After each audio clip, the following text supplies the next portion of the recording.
Welcome to a special collaboration episode of the Hardcore Therapist and Pit Therapy Podcast. I'm Sarah, and today I'm teaming up with Kyle and Trevor from Pit Therapy Podcast to bring conversations that blend worlds of mental health, music, and resilience. Before we dive in, I want to make something clear. This episode is not a substitute for professional therapy. While self-help tools and open conversations like this can be powerful, they do not replace the need for professional mental health support when you need it. If you're struggling, I encourage you to reach out to a licensed therapist. Now let's get into it, because whether it's therapy with me or someone else or the mosh pit, healing happens when we face chaos, embrace journeys, and find meaning in the madness. Hey guys. Hello, hello. It's so good to be here with you. So as you know, on my podcast, I always want to know what got you into hardcore. So whoever wants to start, let's start with Trevor. What got you into hardcore? We can start with me because mine's pretty short and quick. It was Kyle. Okay.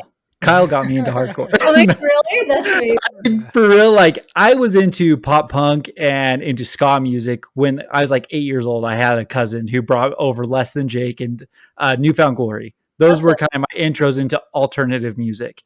In 2000, I moved over into the neighborhood near Kyle, and we had a friend who had a shed out back, and we would go hang out in the shed.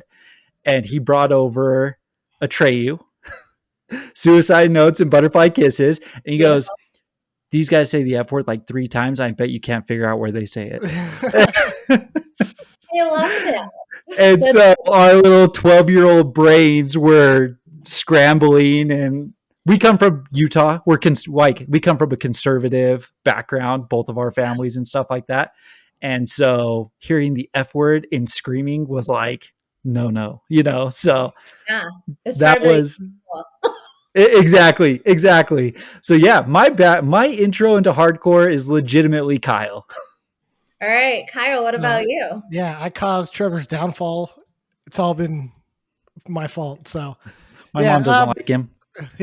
Your mom loves me. Come on. She does. So, yeah, it's kind of funny when we talk about this because we literally have been friends for 20 years or more. That's amazing. Right? So he's we've grown up together and been through thick and thin together and stuff. So I moved away, and this has been really awesome to connect. But anyways, that's off topic. My family was always been super musical. My dad played in bands in college. I grew up with a very rock oriented family. I've seen Jethro Tull and Rush and some cool oldies like that. My mom's favorite band's Pink Floyd. I know all the words to Dark Side of the Moon. And wow. And so it was just natural in my family to kind of more alternative music. But I got into it because of my older brother, who's 4 years older than me. Okay. He introduced me to punk bands and, Bad Religion, all the good Rancid. I was listening to Anti-Flag, Black Flag, all the good stuff as a kid because of my older brother. But we started to get into some of the local post-hardcore stuff in Salt Lake City.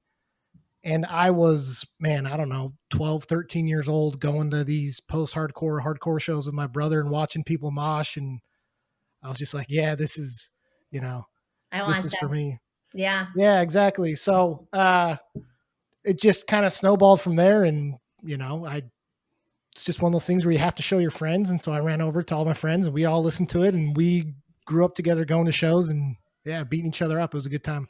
That's amazing. So, I think it's so interesting. I always talk about on my podcast, or just talk about it with people too. It's so cool how old friends can kind of bring new friends together. And that's why I thought it was an interesting idea to collaborate. I'm what the heck is pit therapy? I mean, I got it. I always talk about how hardcore saves a lot of people's lives. Right. And if it wasn't for hardcore, I don't know if I would have become a therapist. So I really am interested to hear about your name and how you kind of came up with that, because I think it's important to know. I mean, I don't even know. Do you? I'm kind of super embarrassed actually having a therapist with us who's the therapist, and legitimately we were just throwing names back and forth, and it was just something with moshing, something with pits, and just reminiscing more than anything. Yeah. So, and I think I had seen a bunch of posts on Reddit where people always say the pit is not my therapy. Is not therapy, And so I was just well, we're the premise of our podcast, because we've been in this scene for so long that it was like we wanted to talk about nostalgia bands and what we grew up with and all this stuff, but we also wanted to kind of poke fun at it a little bit because in this bubble of hardcore, it is kind of goofy when you really think about it, right? Like, oh yeah. And so that was the premise of our podcast is like, let's talk about us growing up in this. We've been doing it for so long. Let's poke a little fun at it. And, people talking about the pit being your therapist, we're like, all right, let's do it. So. Well, I also think it's kind of funny. So we're both married. Our wives are friends. And like when Kyle comes to town, I'll get like all of our high school buddies. There's like 6, 7 of us who still get together and everything. And when they come over, our wives are like, all you do is say the same concert stories over and over and over. Like it's just what we do. It's like an annual tradition.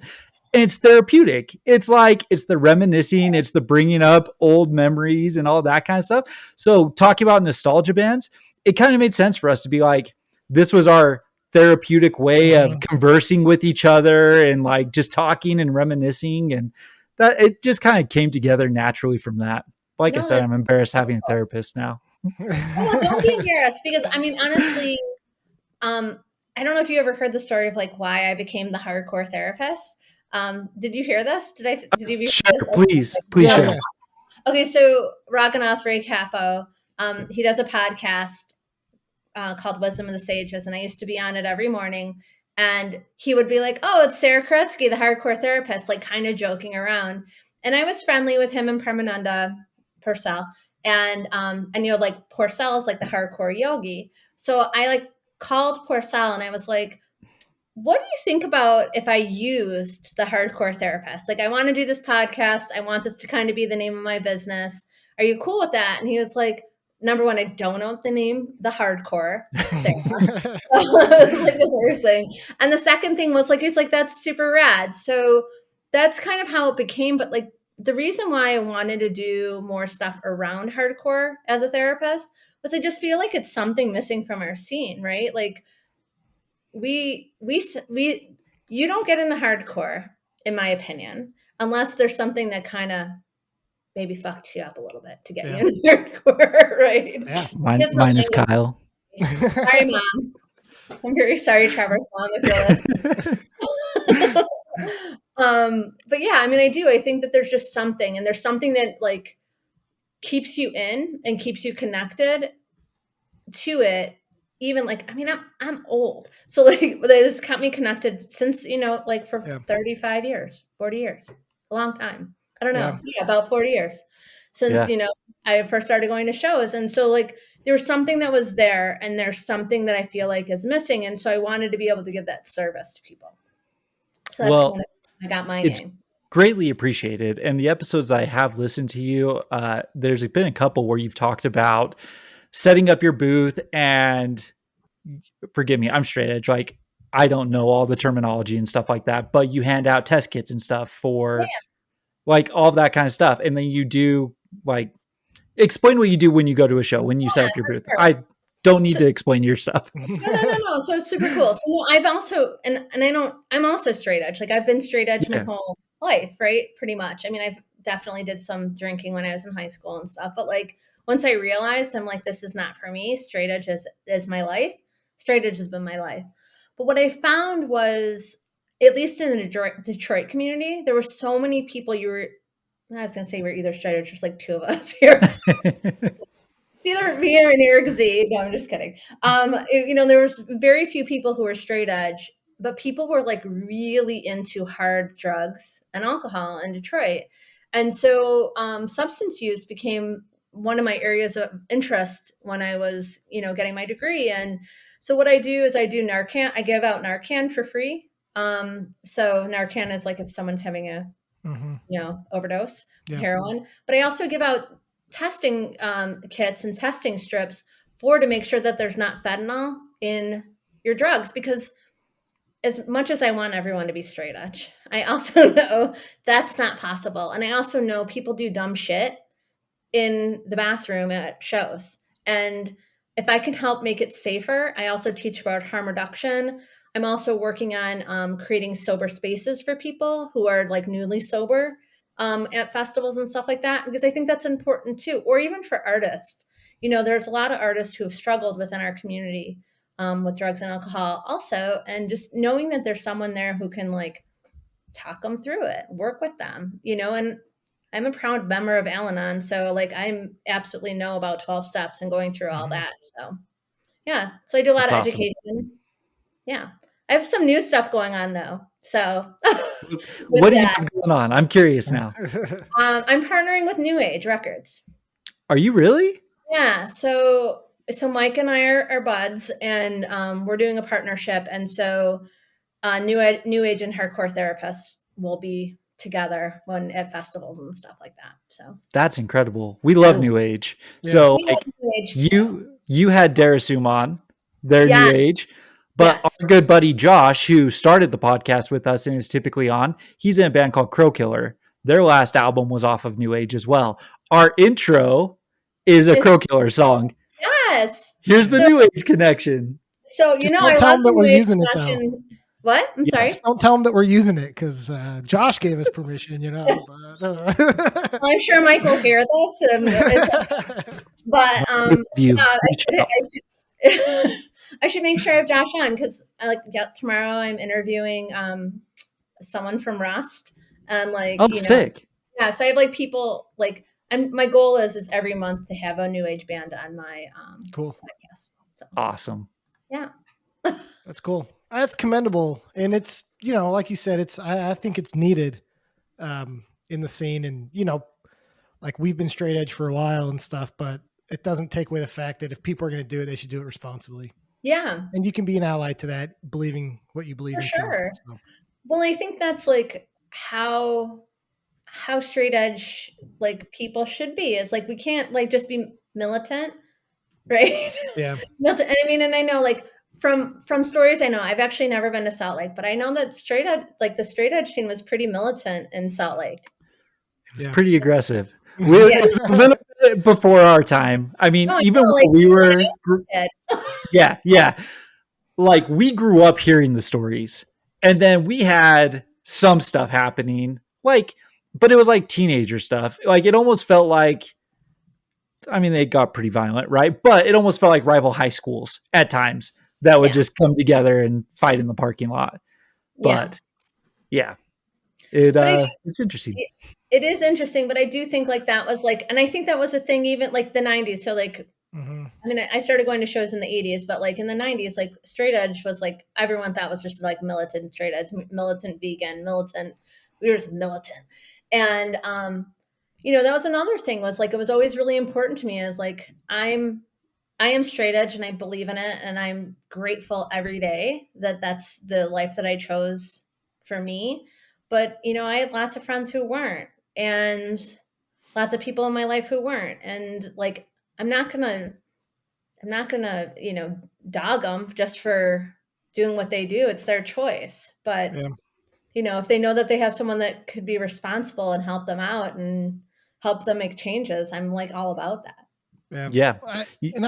I just think a lot of it's a product of situations too, right? Like, we grew up like Trevor said, in Utah. It's a very conservative area. Like people rebelled really hard, and like you saw them go like way off the other side of it. And, Yeah.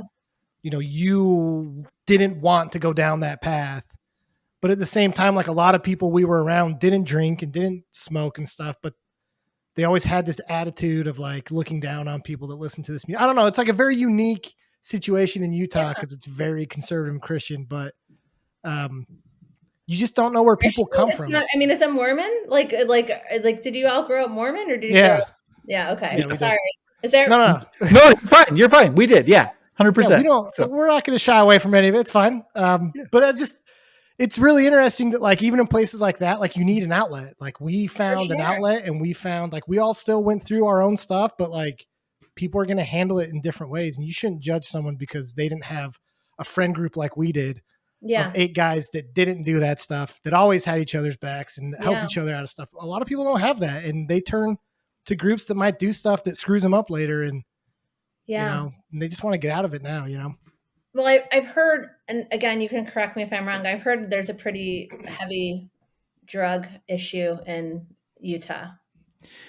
Yeah, I mean, it's unfortunate, right? Coming Yeah. from such a conservative state, what Kyle said is people look for an outlet one way or another. Like they lean heavy into the religion and they look down on others, Mhm. or they go opposite, they rebel against the religion, and that form takes drug use, drug abuse, all that kind of stuff.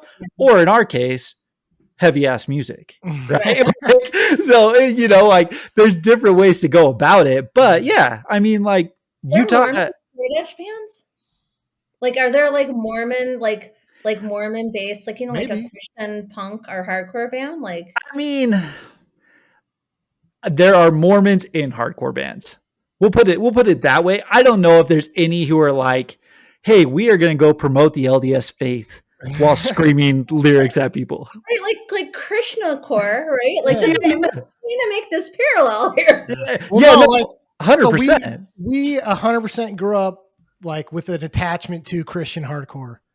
And it was really cool because, like, again, like I don't think we would have ever gotten involved into a space like this if we didn't have some way to find, like you said, some form of an attachment to this music, and like we both had our issues, like in our home lives. Like I didn't have the best home life and stuff, so I found a place where I could release angst and anger as a teenager that I felt at the moment was relatively healthy.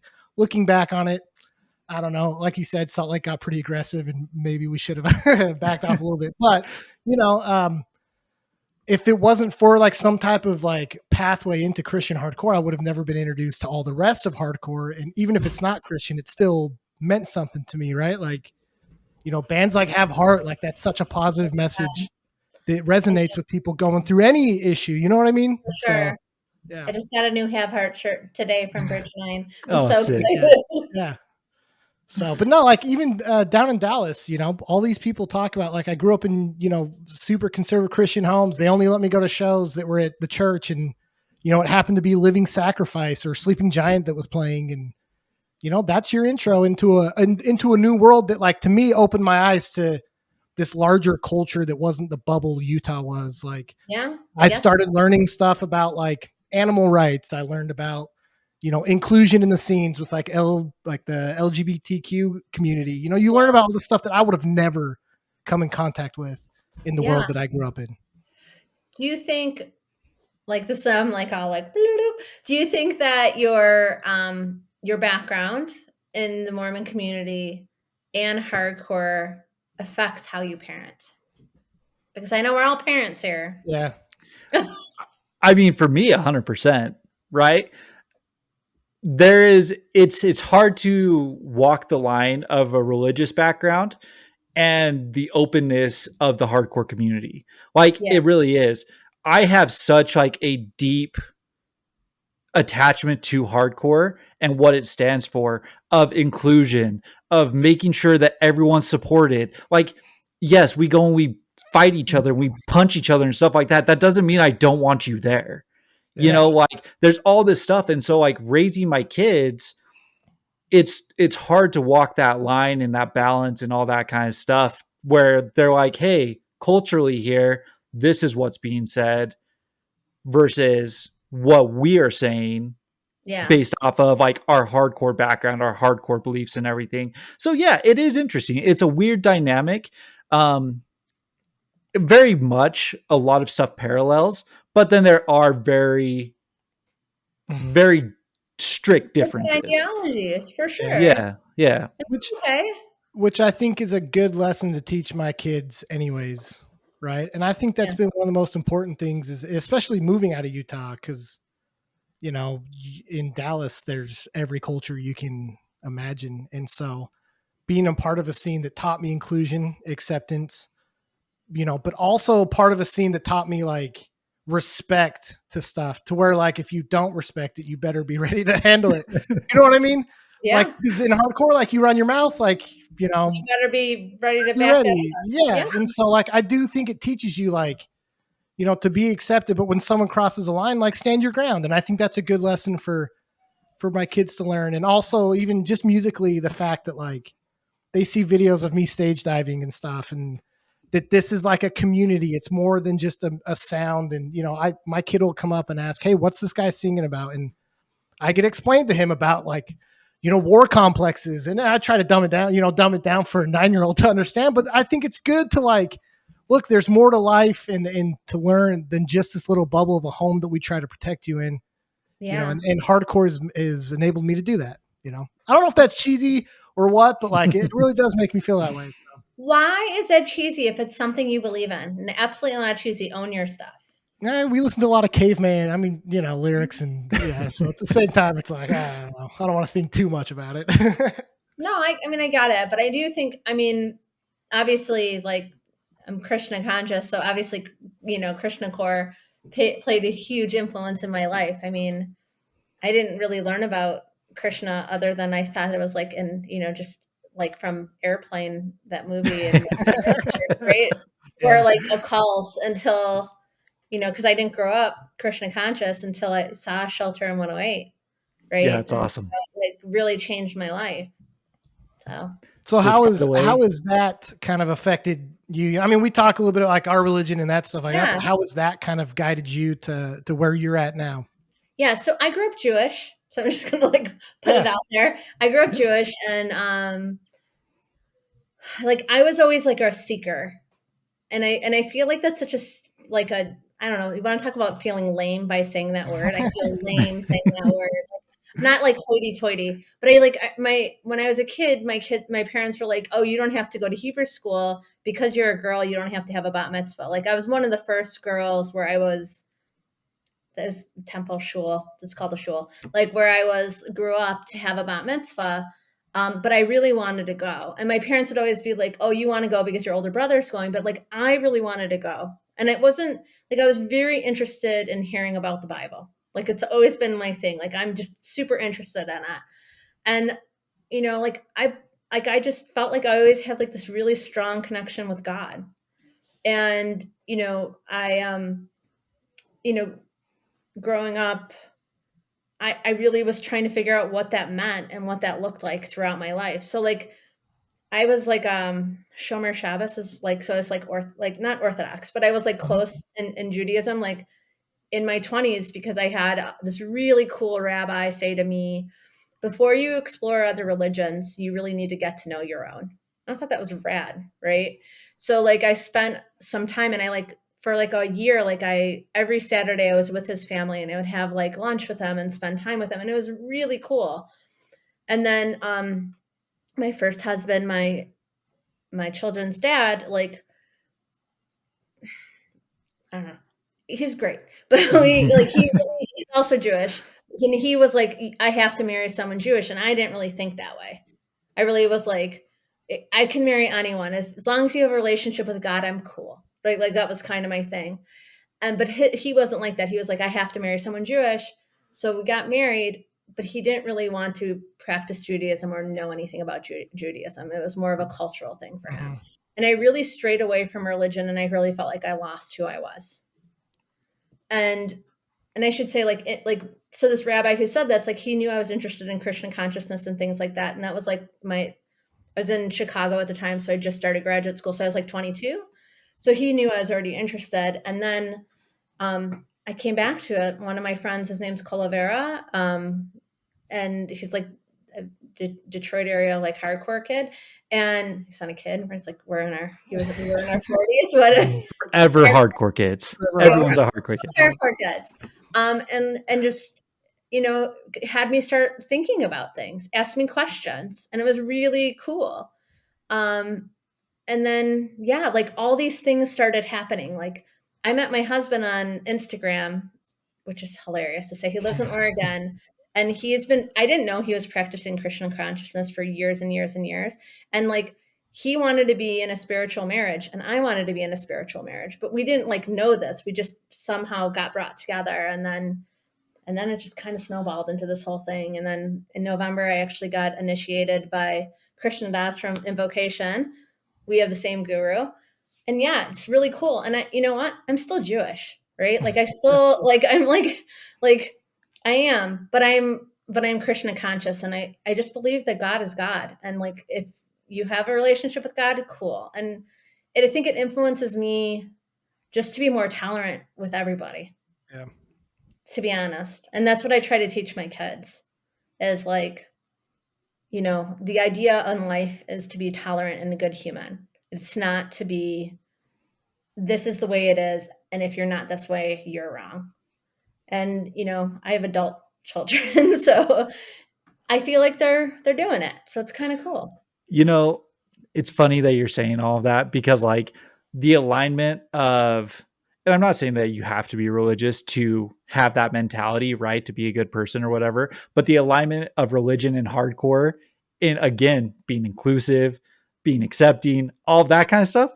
It's amazing how much it like just goes hand in hand. Like hardcore's a religion, right? At this point, like it is what it is.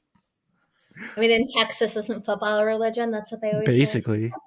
Yeah, but I'm in Dallas and it's the Cowboys, and Right.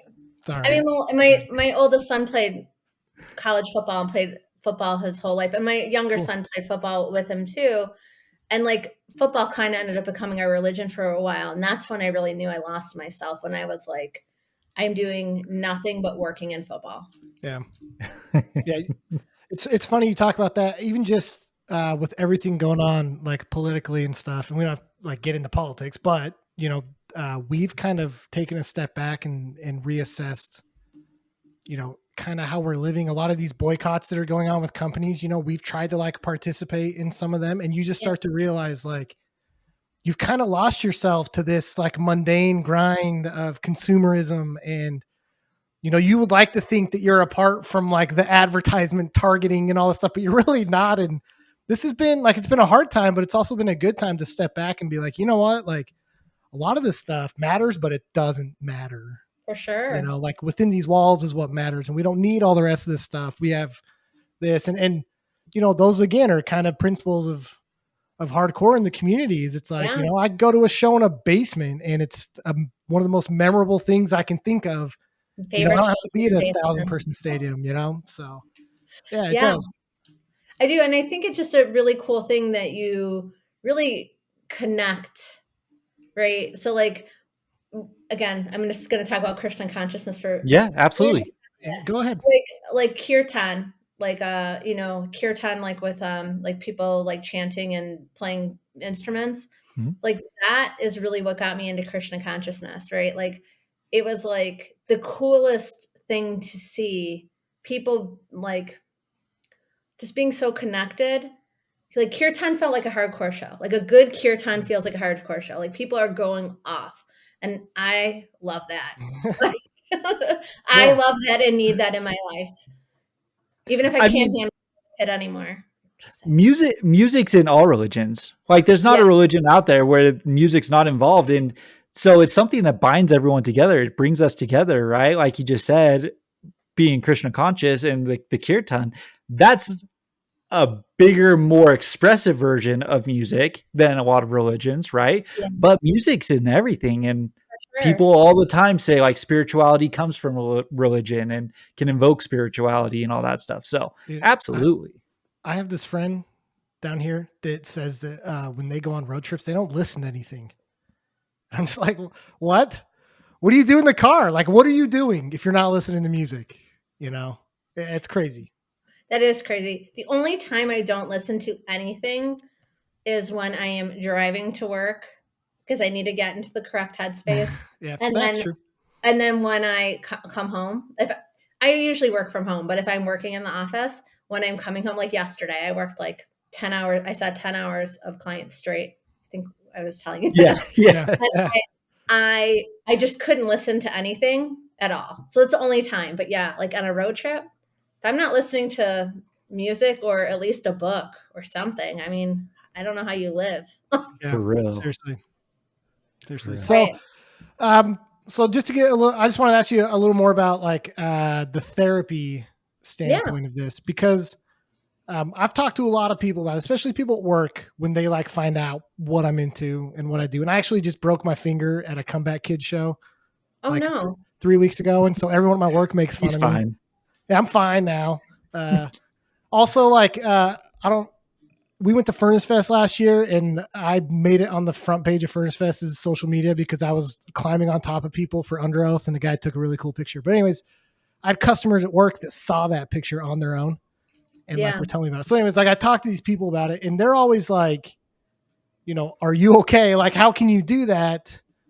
And I try to explain to them, like, I get hurt, but what's the difference if I get hurt playing football or playing basketball? Like, how is this different? It's a release of emotion. And, we get into these discussions about, men and how this movement of being able to express yourself, but people are not okay if that expression is anger.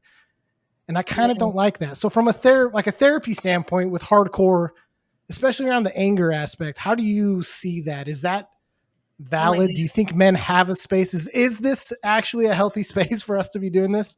100% it's a healthy space. That is a great question. But 100% it's a healthy space because you are getting aggression out and you are not, I mean, I don't know, like crowd killing is something I'm still trying to figure out why that happens. But like, I don't know, like when you're piling on top of people and you're screaming lyrics, like that is such a cathartic thing. And I think anger is such an important emotion that I think men need to express anger and they are unable to now because they're not supposed to. It's not politically correct. I hate saying that, but it doesn't seem like it is. And I think it's important to do that and it's healthy. First of all, everyone should be expressing anger in some sort of way. Like it's a super healthy emotion. And the more we repress it, the more anxious we become and more depressed we become. There's a ton of studies on that. I used to refer to myself as like, I was the happiest angry girl that you would ever meet. Because I'm always like, yay, and smiley and stuff. Like, like I'm kind of like a Labrador retriever, but like I have stuff, right? I have stuff that I have to get out and hardcore allows me to do that. And I think it's so good. So I feel like I really long-winded that, but yeah, I think it's super healthy. And whatever other emotions that need to come out, like, I don't know. I've cried at a hardcore show and I'm not saying like I got sad about something, but I was so emotionally moved by hearing a song live or being a part of something. And, like, I know I'm a crier. My husband will tell you that all day, but like I do think like it's important to express any emotion that you have, happiness, love. Like, I don't know. There's so much love at a hardcore show. Like how much hugging that happens at a hardcore show, right? I mean, I'm a big hugger. That's one of my favorite things about going to a show is getting to hug like 12 people. You know what I mean? For sure. How come you never hugged me? I hug you every time I see you. Don't start with that. All right. Yeah. So, I mean, I hope I answered that. I mean, if you feel like you need more from me. That's exactly what I was looking for. And that's the mentality that I've had with it, but it is interesting. You look at a lot of the issues. I think about this with my 9-year-old son about the differences of, being a boy growing up in society compared to even before us. Cause when we were going through school, it was still, any fight, you're both suspended. Right. Doesn't matter who started. And I just, I think about kids that have all this anger and you're punished for expressing it and there's nowhere to do it. If you don't play sports, there's nowhere for you to go to do that. Yeah. My son, his name's Jacob. My son, Jacob, the one that he's 24, who played college football. He had a lot of anger, like for sure. Like he got into fights and I don't know. Like, I mean, like he had his stuff and football saved his life, right? Just like hardcore. He's not interested in hardcore. That kid likes like, I don't know, like electronic. All right. It's like, I'm all like, he's talking to me about it. I'm like, oh my God. No. But it's funny because like, he's like, this person? I'm like, oh yeah, I actually hung out with him when we were kids. He was like, oh my God, you're the coolest. But yeah, but I mean, he needed that outlet. And you're right. If you don't have sports, and I always like, cause I taught for a really long time, like for 27 years, okay. a minute. Yeah, that's a little bit. Yeah. And I always was so flabbergasted by people not allowing kids to have emotions. And, I was explaining it to someone earlier, one of my clients, like, how like you have little kids, how like when toddlers, like when they have a tantrum and they lie on the floor, They're Yeah. lying on the floor after they have their big tantrum and they just lie there and you're like, get up. And it could be like in the middle of like a grocery store and you're like, they're actually trying to ground and self-regulate. Like they are actually doing exactly what they should be doing because they are trying to get their body to stop having Yeah. so much energy, whatever that might be. And I think it's the same thing with anger. If we don't let kids get that out, they're going to just not be able to regulate. Yeah. Kyle's really trying to justify why he spends as much money as he does on concerts instead of actual therapy. So, I mean, Look, I get it. I travel for hardcore, so I get it. yeah. No, I mean, it is really interesting speaking to you because I do think it's important that, we as a society push this idea of mental health and getting help, and it's okay. But it still doesn't seem like enough people do it. Yeah. Like Well, I I've also got my baggage, I've got my issues, I've got an amazing wife, but it's not fair for me to trauma dump on her, right? Like right. it's time to get actual help. Like Trevor jokes about that, but like seriously, like I think it, like we all are very mental health positive, but I don't think enough of us really take the step too. So I appreciate that. I do think though, like some of the things that happen, like I just got an email from a person who's interested in looking for a new therapist. And they said, I go to a therapist, this is what they do. They want to like focus on my childhood and then I'm out. And I think that there's like, and I don't know if it comes from a teaching background, but like there's not a one size fits all therapy out there. And that was another reason why I wanted to come within the community. I'm not for everybody. Like I yeah. get it. I hate when people don't love me, but like I get it. I understand why I might not work for somebody, but I also think like if someone needs something specific, like I have a client right now who has chronic pain and she asked about the specific kind of therapy. I'm like, I don't know enough about it. I can do this free 1 hour training. Let me find out if this is something that works for me. Like I'm like a pivoter. I will like go and try other things. There's just that's the thing when you're looking for a therapist is finding someone who's willing to work for you. Yeah. Not you that's work for great. them. Yeah. That's great. So I was recently listening to, I think it was just your last episode, Overcoming the Self-Abandonment one. And you were talking about self-help coping mechanisms. I believe that's the episode that I was listening Like, to. yeah, so like was it the like stop over self-helping yourself? Probably. Yeah. Yeah. But like, I'm actually curious, right? Because honestly, my self-help coping mechanism is hardcore. It's Yeah. music. Like it's driving around and blasting something. It's looking for new bands. It's doing things that are involved in that scene.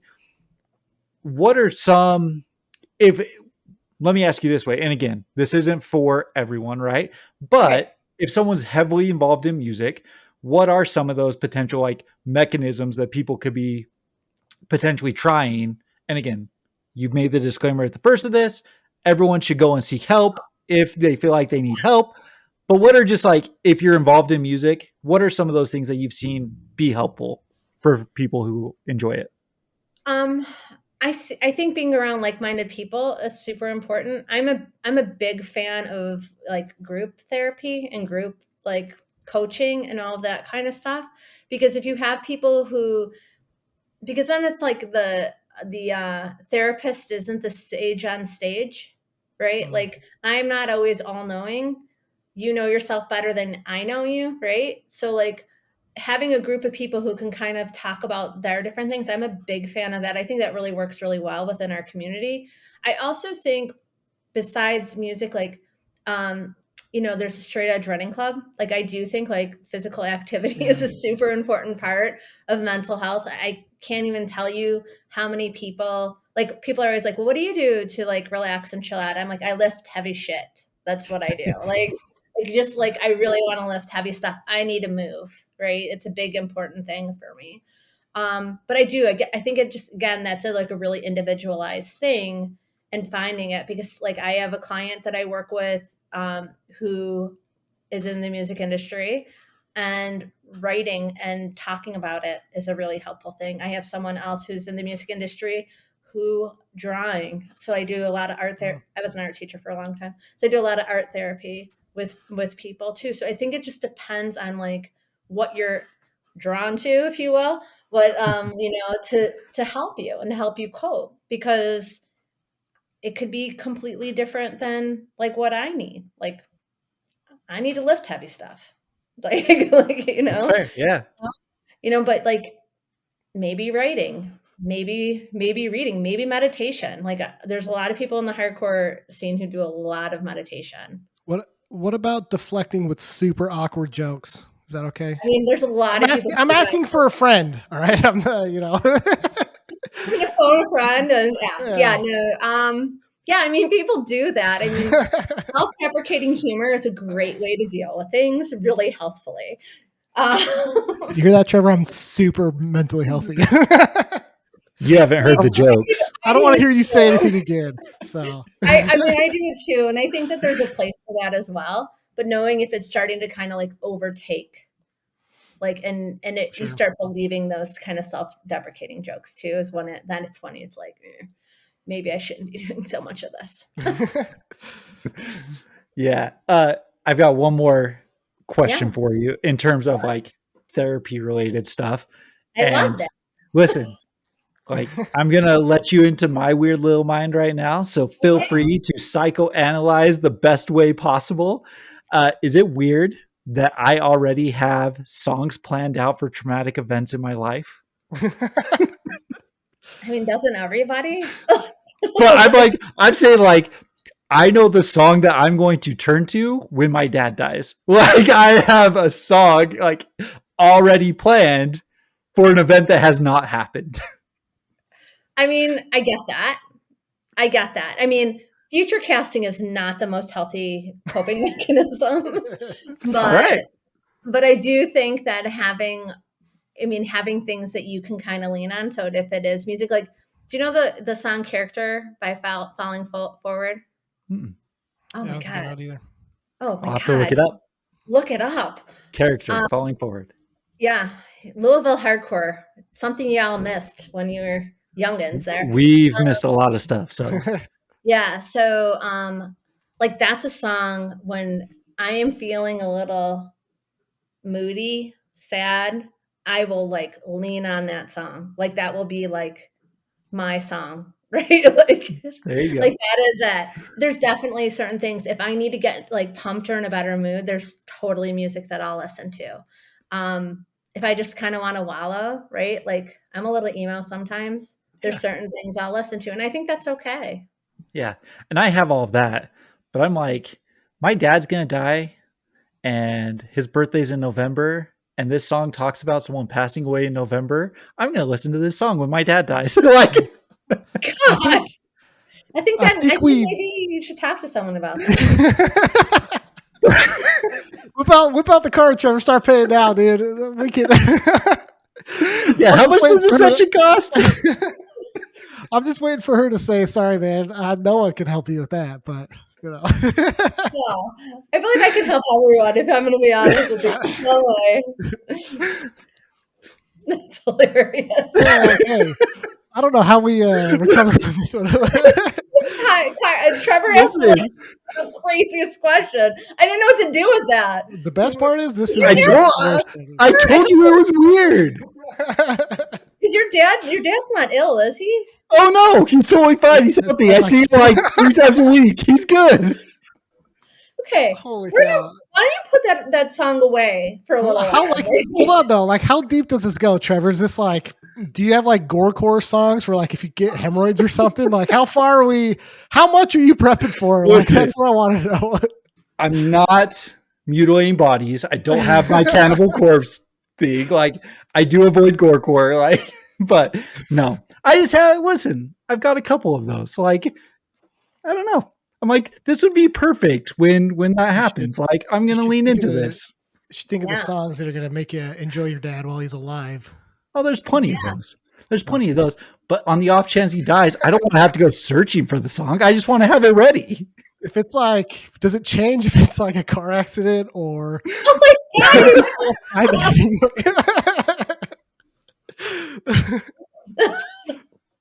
Okay, I have a question. Unless you have more questions. Pivot, we can move on. I want to know what your like guilty pleasure music is, and it doesn't have to be hardcore or pop punk or whatever. Like, I just want to know like something that you like put on the car and you are like going off when you hear it. Kyle? Well, this is like we have a friend, Chris Nichols, that jumps on and talks with us a lot. And he says that he does not have guilty pleasures. He just has pleasures. He says his music taste is like a snowball. It just gets bigger and bigger as it goes along. I kind of like that take because I'm not embarrassed by guilty pleasures, but no, for sure. I will listen the crap out of like Alicia Keys as much as I can. She's incredible. So that's the most beautiful voice. Yeah. So there's like some old, like mid 2000s R&B type stuff that like me and my wife will put on and like it's game over. So I love that. I'm a big R&B fan myself. Yeah. It's good stuff.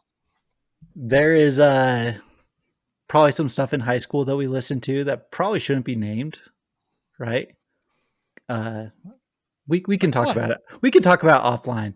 But what would not be okay to talk about after the last stuff you were just saying? So.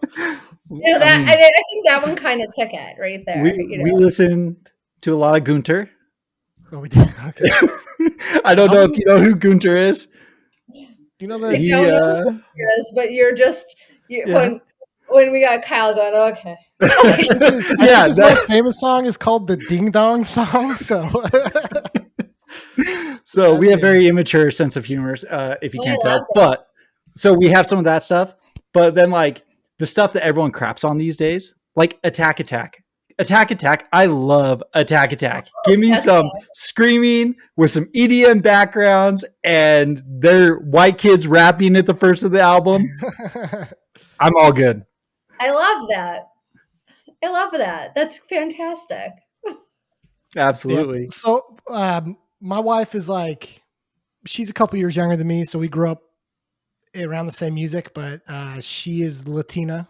Yeah. And so we listen to a lot of Latin music, but she is huge into like Backstreet Boys and NSYNC and all that stuff. Right. And so like my kids, like we'll listen to that. We'll go from listening to like something pretty heavy with me to riding the Backstreet Boys and we're singing all the words. And it's like, it's cool to see my kids get interested in that kind of music too. Cause it's, I mean, not a lot of people like it anymore, but or not a lot of people want to admit that they like it, which I think, goes with what your friend Chris was saying. Like you're not embarrassed of it, right? People have a hard time saying that they do like it. I think that's cool.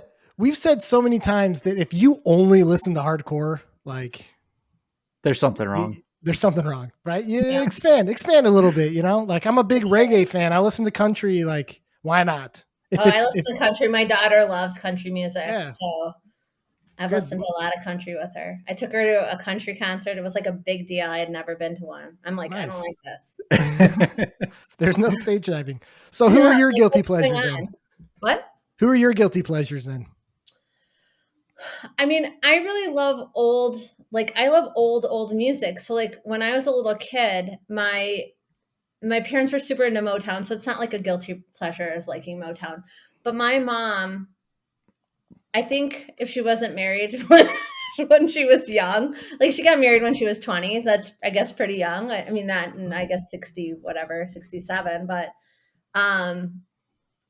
she like loved Three Dog Night, this band Three Dog Night. Yeah. And she loved the Guess Who. Nice. The Burton Cummings, like she took me when I was like 3, and I remember going to see Three Dog Night. Like somehow she found out, like this is some groupie shit. Like she found out that they were playing baseball at this high school. Like they were hanging out there. I don't know. And we went, and then we went to the concert. Like I went to the concert when I was like 3 years old to see Three Dog Night. That's awesome. Yeah. So one is like a classic song. Straight up. Yeah, that's awesome. I also really love Bob Seger, and I don't know if it's because he's from Detroit. Cool. But I do. So yeah, like I just like I kind of like everything. Like when I was a kid, when I got into like punk and hardcore and stuff, I would be like, oh, Michael Jackson, and like because all the kids liked Michael Jackson and like Prince, I'd be like, Yeah. absolutely not. And I'm like, Yeah. now I'm like, heck yeah. Yeah. Yeah, I like to listen to everything. Country, I was like, I wasn't gonna listen to because I was like, I just can't get down with this. But my daughter, her name is Layla. My daughter is like super into country, and like she she likes to drive me around. I don't know why. I'm her passenger princess, and she is constantly playing country. So I listen to a Cool. lot of country now. There's real solid country coming out right now. There's good stuff. Yeah. Yeah. We grew up listening to a lot of like modern American folk music. And so like what Kyle's saying with that current country, there's a lot of crossover. A lot of it's getting like really close to that folk music we listen to, the Dustin Kensrues, the Rocky Votolados. Like it's getting really. Oh, really? Yeah. Dustin Kensrue's the vocalist for Thrice. So he did a solo Okay. project and Okay. it's just Very something like, folky. Yeah. yeah, folky Cool. Americana kind of thing. And then Rocky Votolato was originally, again, a punk band back in the day called Waxwing. Okay. Listen, what you just said, growing up, it was like if it wasn't associated somehow, we didn't like it. So like it was like we'll listen to the folk music that the hardcore kids are playing. Like we're good with that. Totally. I totally got that. I totally got that. I feel like did you have like were you like able to eat like lots of snack foods and stuff when you were kids? Like I had in zero your house? parental supervision, so I'm lucky that Okay. I'm still alive. So What was a snack food that you would eat that you would never put in your mouth again when you were a kid? well, Oh, I mean, you're there's not assuming that much I'm not going to eat it. Yeah, you're assuming that I'm not going to still eat it now. So I will put down a whole bag of sour cream and onion Lay's potato chips, like a whole bag, a family size one, no problem. Was that your like thing though when you were a kid? Yeah, You're a chip guy. I was a chip guy. It doesn't matter the flavor of chip. I'll eat it. Okay. Fried, Yeah. baked, it doesn't matter. Okay. It's all good. I don't know if there's much from when I was younger I wouldn't eat today. I've always had a pretty picky palate, but my weird one is I love cheese even to this day. And my mom always tells the story of I used to take the blocks of cheese, hide them under my bed, and she would find them gnawed like cheese, Like not like a little mouse, and I'd hide under the bed. And then in addition to that, I took kitchen knives and I cut my box spring. I used to hide kitchen knives in the bottom of my box spring. You're literally all sorts of stuff about me today. We are You're like, unpacking Trevor's childhood, man. I This know, is I'm great. like- who is this kid? I'm like after this episode, we should maybe do a contribution. I don't know. You're like, It's you like, could just delete this if you want to. Like, I'm not was it? posting that. What was it from the Santa Claus, the movie where Tim Allen's talking to Neil, the therapist? He's like, gives him his card. He's like, you should call my office. That's what she's doing right now. She's like, Trevor, we should talk, man. Only if you want to. No Jeez. pressure. You know what? Like I'll play this cheddar, episode for my wife and we'll see what she says, right? like cheddar cheese, American cheese. Like what? Did you have a cheese? Yeah, like what man. kind of cheese? Any Colby cheese. Jack, man. Colby Jack is the only kind. Jack. It's a little bit soft. It has that kind of mild taste. Like, come on, man. It's Colby Jack or nothing. Oh my goodness. All right. What about you, sir? I really loved Hostess products when I was a little kid. So like, you know, those like the Hostess apple pies. Oh yeah. I could like throw down hard on those. And I mean, obviously I'm not eating those now. There's like lard in it or something. But like, Listen, you're better than we are. So I mean, I don't eat meat. So, but I mean, like yeah, like there was definitely like I was a sweet. That's why I was like, oh, are you a salty? Like, are you a chip guy? Because I would never put it like chips were not my thing at all. Because I also have a picky palate. But anything savory, like I'll put down a whole bag of sunflower seeds in one sitting, and it's bad because like I balloon up because it's so salty. so much sodium. yeah. Oh, I miss Peeps. Like, That is my wife's. Like, so my wife has the weirdest palate. Okay, she loves Peeps, but she loves those. Have you seen those circus peanuts? They're like the Yes, Oh, I also like circus peanuts. I mean, I don't eat them anymore, but they I are did. straight cardboard. I They're know. terrible. And They're, she eats them by the dozens when she can get her hands on them. these are the things that I worry about in life. Are like your okay. What are your things that you do to distress besides hardcore with your busy families and lives? It's hard. You It's have lots hard. of, and they're Got, little. got lots of kids, lots of activities. So most of it is going around with them and chauffeuring them around. I've got, like I said, so I live 15 minutes from where I grew up. And a good majority of our friends still live in the area. So I have like a basketball group. I'll go play basketball. I still play sports. Running. I do enjoy running and stuff like that, which I have not ran since the baby was born. So that's not good. Um, but I watch a lot of TV. I binge shows. Like that's my wife and I, kids down, 2 episodes of Wheel of Time right now. Hits a sweet spot. All right. What about you, Kyle? Yeah. Just kind of depends. I like to get outside as much as I can. So, any of that stuff, hiking, fishing, I guess a little less now that I'm down here, but, I used to play a lot of video games. I feel like it's the same thing with hardcore, right? I feel like it's a young man's game now. I can't keep up with all these kids that play 8 hours of video games a day. They just smash me. So I've quit doing that. I recently got back into reading though, and that has been awesome. So That's so cool. I do yeah. not have the patience for reading anymore. I feel horrible about I that. know it And took a little listen to bit. books. Yeah, it took a little bit until I found a series that just like really pulled me in, and I read each book is like 1,200 pages, and I read 5 of them in like a month and a half. So it was a Yeah, problem, but it's all good. it's been I nice. love So yeah, what Okay. about you? I mean, I tell you, I lift heavy things and I put them down. Gym I rat. work a lot. So, I am a gym rat, but I work a tremendous amount. And so like sometimes when I say this, I feel this is something I would tell my clients, like, you gotta fix this because I do work like 60 hours a week. Um, and I partly do that because my daughter will be going to college in, in a few months. And, my Coping husband lives, mechanism. yeah, well, my husband lives in Oregon. Yeah. So we go back and forth. And so when no one's around and I said like my house is quiet, I'm here by myself, I end up working.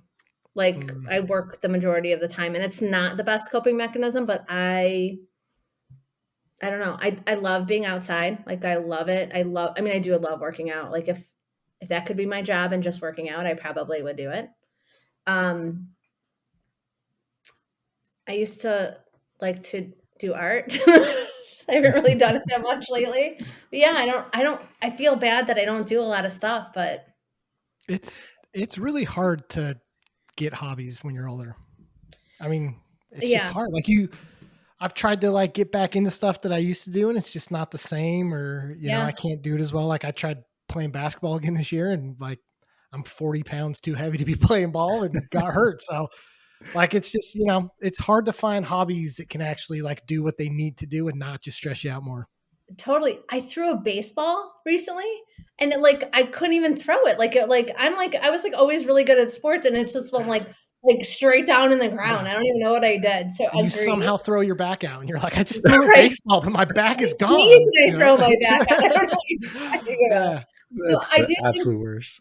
I do think it's important to like say though, like I think having kids and having kids that have a lot of activities, it is hard to figure out how to find yourself and like what you like to do once they're done with all that. Like Yeah. obviously I don't have to do that anymore. My daughter still does competitive dance, so I still have to do stuff, but she drives herself around and everything. But I think because I spent so much time carting, sorry, I don't know why that went through, carting my kids back and forth to activities that I lost a lot of that stuff.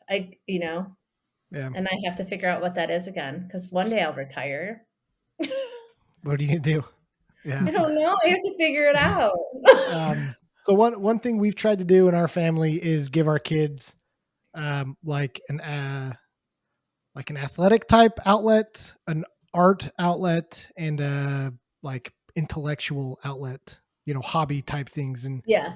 because my kids, like, I grew up just playing sports. It was like sports and music. Like, I was playing basketball and all these sports. And then now I look back on my life and it's like I'm 34 years old and, I can't play an instrument. I'm not good at anything else. And like, this podcast has been really good. This is the hobby. This is how This we, is our hobby. This is, yeah. But I try to do all this stuff for my kids, and I just sat there looking at myself like, well, but I don't do any of this either. And so, like, I really have tried the last year to like find an artistic expression, find an intellectual, thing to, what's the word, like diversify interests and, try and grow. Because I was doing that with my kids, but I wasn't doing it myself because you just get old and you forget about yourself, Yeah, that is actually excellent therapeutic advice to give people, is that they should try to do a little bit of all of that. Looks like Kyle's moving to Michigan and joining a practice. I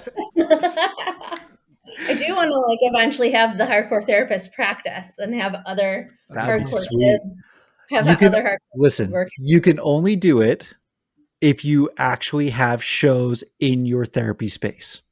I would totally do that. I love that idea. There we go. We I will gotta pitch figure out- in a little bit of money. We'll make it happen. We got you. I love that. Is there anything else that you wanted to ask me? I feel like I just been yakking away about stuff. No, you've been great. I do have a question just about the podcast in general, right? So Sure. you do 2 episodes a week, right? Yep.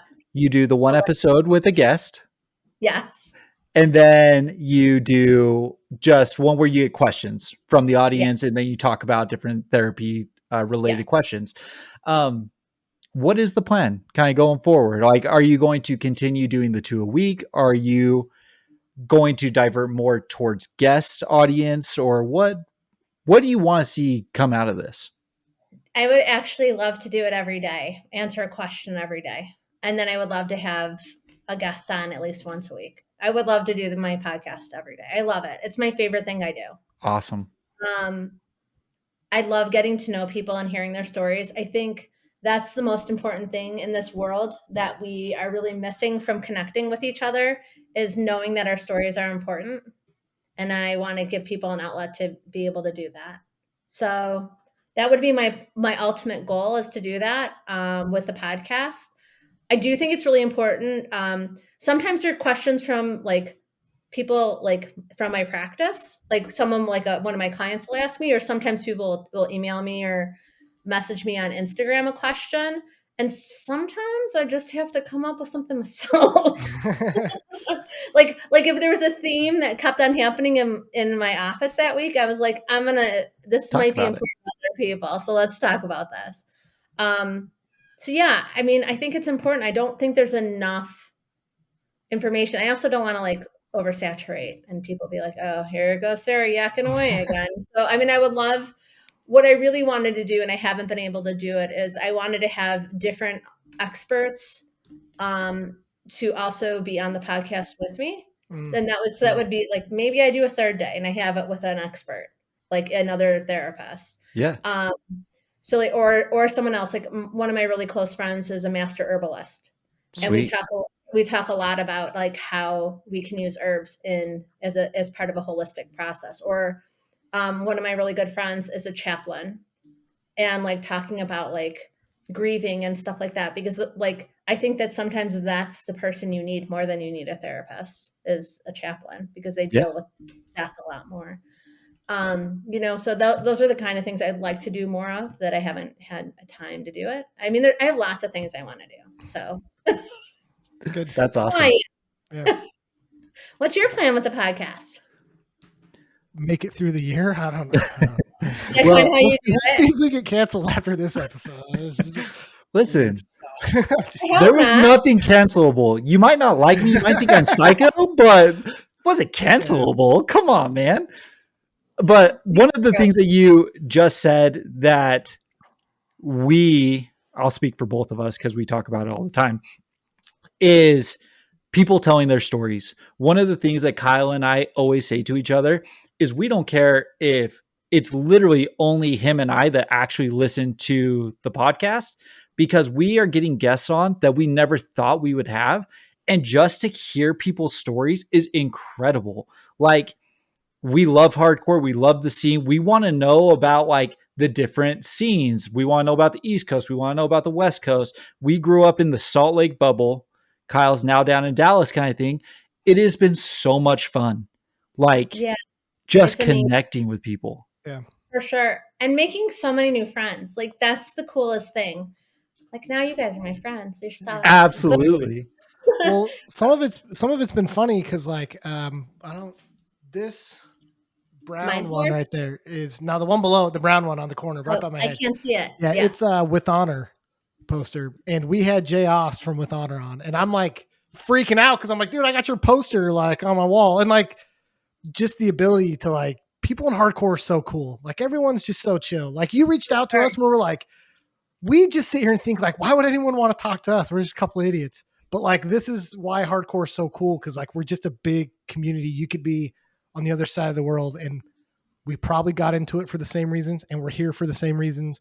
And we're all, no one's better than anyone. We're all just cool and friends. And it's been an amazing experience. I would like to do a little more from like, I've got some really dumb ideas for like YouTube videos. So I'm hoping that like I can find some time this year to maybe grow a little more of like some sketch comedy ideas that I have centered around the hardcore scene. The deprecating humor we already talked about. I think. Yeah, I'm not going to give any ideas away because they're trade secrets right now. But, sketch idea. Your dad dies and you already have I totally know what you mean. So like one of the things that I like to do is I do what I call my big ask. I'll ask people, even if I never hear back from them, but I'll ask people that like I might not know in hardcore who've been like big or whatever to be on the podcast. And I've been surprised by some people who have said yes. Yeah. And I just love getting to know them. It's so cool. It's like a cool thing. And I think having people know them on a more human level is also a really cool thing, especially like when we idolize people and stuff like that. Yeah. I mean, like Walter was on, I'm like embarrassed, like Quicksand's back here. I have like a picture of him over here. I have a Youth of Today thing over here. Like, it's like, hi. Yeah. I know you know I'm a super fan, but right. Yeah. It's been awesome. And then one of the other big focuses that we've really tried to do is really try to shine some light on some smaller local bands or just local scenes in general. Like that's been one of the big focuses that we've had, especially over the last year, is it seems like probably every other episode or every third episode, we both go and find 2 new bands and we talk about those bands. And the reason we do that is, again, it's the nostalgia kick. That's what we did growing up together. Mm-hmm. We sat in Kyle's basement. We were on MySpace and it was like, who's in their top 8? Okay, we're going to listen to that, you know? All these bands. And oh my God, I looked at my MySpace the other day. By the way, it was still up. It's still up? Oh, for real? I was like, wait, is MySpace still a thing? And I'm like, oh my God, there I am. That is crazy. That's awesome, actually. I wonder if you should look at your MySpace. I'm gonna go try and see find if it's still up. I'm gonna go try. I'm sorry. I like totally got. It's everyone, go check your MySpace right now. We're bringing it back. I know it's like there's gonna be like a MySpace surge, and everyone. Here we go. Like, Tom, we're all friends again. It was way ahead of its time. Like way ahead. It was. Yeah. It was Friendster though. That was first. Friendster. Do you remember Friendster? Maybe you're too young. Yeah, I got into social media with like MSN Messenger was like the first thing online that I did, you know, outside of like some really sketchy gaming chat boards, you know, like I'm on some hardcore chat boards. Yeah. Like in the 80s. It was a little crazy. Yes. A little interesting. I digressed so hard when you were talking, Trevor. I'm sorry. No, you're all good.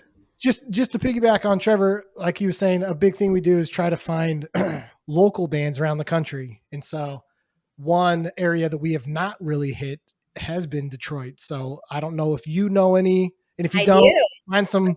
Let us know. But if you do, shout out a couple local Detroit bands, and we're going to go dive into them and see if we can, maybe feature one. Yeah, here we Sissy go. Boys. Check out the Sissy Boys. Okay. Okay. Check out Bad Beat. Do you know Bad Beat? Vigilante. I think I've I'm heard trying to think of Vigilante. bands that are not like super big from Detroit. Suffer No Fools, so good. They're actually Oh, I think I've heard them. they're gonna be not this week, the following week. They're on my I kind of stockpile mine. So I interviewed them a while ago, but Sweet. they're great. Oh, cool. Yeah, those would be my bands right now that I could think of off the top of my head. Okay. Cool. Cool. Yeah. Yeah. Check out Detroit has fantastic hardcore. Oh yeah. I'm sure. And It's very always different. It's always had really good hardcore. So. Yeah, for sure. So last question I have is, as you're starting to partner with New Age, what's the next festival you're going to, or what's the plan for being in person and being able to meet Sarah?